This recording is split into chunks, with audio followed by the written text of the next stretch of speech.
So, welcome ladies and gentlemen. One of the major controversies surrounding Fallout on Amazon Prime is the timeline and apparently how it shits all over the law with respect to New Vegas. Apparently, the timeline's now all confirmed and it doesn't.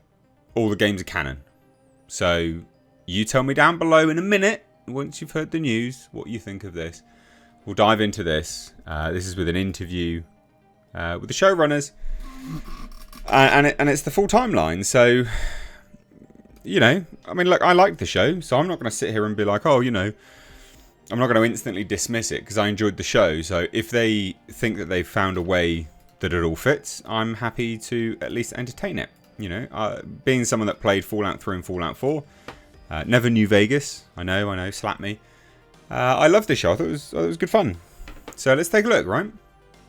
Fallout official timeline is now confirmed. How the show fits in with the games, and by fitting in with the games, all of it is canon. That's the dialogue that they're giving here. So hit subscribe if you're newer, guys. Turn the bell notifications on, and please do check out my Fallout review. Spoilers, I guess, for some of this as well. So we'll take a look at what they say, because they do say, you know, one of the joys of being a Fallout fan. You know, one of the joys of Fallout as a fan is that there's a lot of lore there, right? And it says here, the lore masters at Bethesda, I know loads of people will be really annoyed by that, I get it, have entire events mapped out into canon, from the liberation of Alaska from the Chinese government to the recall of teddy bears in 2072 and beyond. Until recently, this alternate history has existed primarily through the many Fallout video games developed by the studio like Interplay Entertainment, Black Isle, Bethesda and Obsidian. But with the new show from Amazon Prime now available to stream, there's a new entry in the canon, and loads of people think it destroys it all. So we know that this, we know that this is as canon as it can be, because the game studio director Todd Howard and Fallout series co-creator Jonathan Nolan sat down and did an interview. So they spoke about it all. Right? They said, how does this fit into the canon?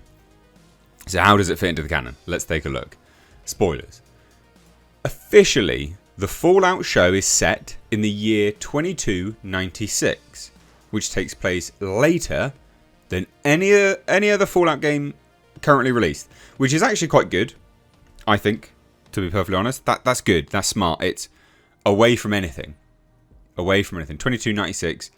It's in the future. It doesn't precede any events. Everything now moving forwards is just its own. You know, it's part of this. That's a good thing to do. It says, for example, Fallout 4 takes place in the year 2287, while Fallout New Vegas is set in the year 2281, a full 15 years prior to the events of the show. So this is what apparently it shits on. So since the showrunners and Howard previously confirmed the show exists within the canon of the games, that means events in the show have big lore implications for the series. The biggest is probably the fate of Shady Sands, the first capital of the new California Republic, and a key location in the Fallout video games. In the final episode of the first season, it's revealed Shady Sands was destroyed by Hank McLean, overseer of Vault 33 and secret Vault-Tec employee. So Shady Sands appeared in the very first Fallout video game, set in the year 2161, and is referenced again in Fallout New Vegas, set in the year 2281. But with the Fallout show taking place in 2296, 15 years after the events of New Vegas, a lot can change in that time. So what happens then? So according to Howard and the showrunners, Graham Wagner, Genevieve Roberts and Durrett came to him with the idea to blow up Shady Sands. Something Howard says shocked him at first, but the event would serve as a catalyst for the main characters of the Fallout show, and the showrunners worked with Howard and Bethesda team to ensure it remained consistent with the games. Well, how? Because this is what loads of people are here specifically for. We talked through it, and this would be a pretty impactful story moment that a lot of things anchor on, Howard says. But for anyone confused about how the city could be blown up by the time the show takes place, Howard explains all the details of the timeline should line up. We're careful about the timeline, he says. There might be a little bit of confusion in some places, but everything that happened in the previous games, including New Vegas, happened. We're very careful about that. All I can say is we're threading it tighter there, but the bombs fall just after the events of New Vegas. Okay. And maybe some people will be really annoyed by that because they'll see Bethesda blowing up New Vegas. But I disagree. I think there's something fun there. You know, New Vegas can be blown up and then rebuilt, and then there's something fun in that as well. So I don't hate any of this. I think this is, I don't know, I like it. So Howard revealed that when Bethesda first began talking with Jonathan Nolan about a potential Fallout TV adaptation, Howard wanted something that would stand up as another entry in the series, as opposed to retelling one of the games we did, and sort of treat it like we do a game and move the timeline forward and do some great things. And that's what Nolan was thinking as well. So Jonathan Nolan adds that the show set out to honour the meticulous and detailed timeline set up by Bethesda, and that creating a show not connected to the games was almost a non-starter. He said this: everyone who worked on Fallout, all the games, were so respectful and so careful to keep this consistent universe. If we'd gone a different direction, the show would be the only thing that doesn't fit with that universe. We didn't want to be in our own private corner of an Elseworld or a different universe.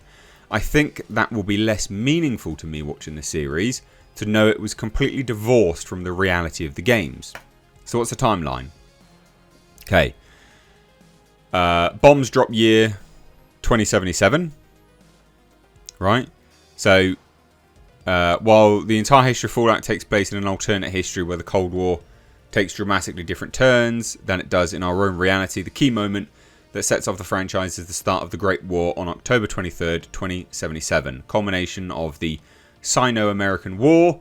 Every nation involved in the conflict was sucked into a nuclear war, transforming the United States and the rest of the world into the Fallout wasteland we know and love.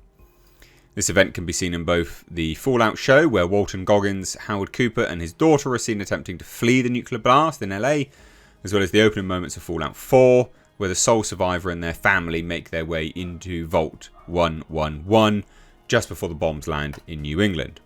So Fallout 76 takes place in 2107. So bombs go 2077. Fallout 76 is in the year 2102. Fallout 1 is in the year 2161. Fallout Tactics 2197. Fallout 2, the year 2241. Fallout 3, love this game, was 2277. Then Fallout New Vegas, 2281. Fallout 4, 2287, so 6 years after the events of New Vegas. And then the show, 2296. So there you go. I think that kind of works. That's the complete timeline now confirmed. You know, it literally says the complete timeline of Fallout from the games and the show as confirmed by Todd Howard. And Fallout 5 is confirmed as a game. So this will be... well, I guess the events of the show will have ramifications for the game moving forwards. But I like this news. What do you think? Let me know down below. I love the show. I'm happy that, at least according to what they're saying, it sticks true to the lore. What do you think? Let me know. Cheers, guys. Take care. Bye-bye now.